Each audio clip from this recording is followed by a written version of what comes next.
Ljudje, ki hodijo v službo in opravljajo delo, zato vsak mesec prejmejo plačilo. Metka dela v trgovini s čevlji, Matej v podjetju, kjer izdelujejo krožnike.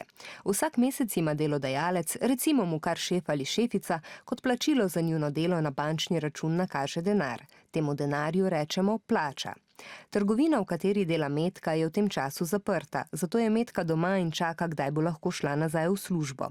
Matej je doma, ker njegovi otroci niso v šoli, z njimi je, pripravlja jim malico, pomaga pri nalogah in skrbi, da se ne spričkajo preveč.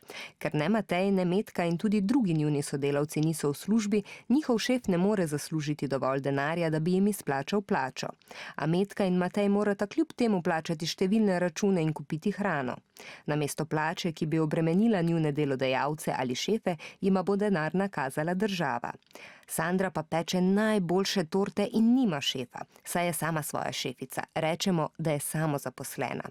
Žal v tem času, ko moramo biti vsi doma, ne more prodajati tort, zato ne bo zaslužila dovolj, da bi plačala najemnino za stanovanje in si kupila hrano. Da se Sandra ne bi znašla v težavah, bo tudi ona dobila denar od države. Pomoč bodo prejeli tudi študenti, kmetje, upokojenci in velike družine. S tem bo država preprečila, da bi se ljudje znašli v hudi stiski, prav tako pa bo razbremenila podjetja ali delodajalce, ki v teh mesecih ne morejo zaslužiti dovolj, da bi plačali delavce.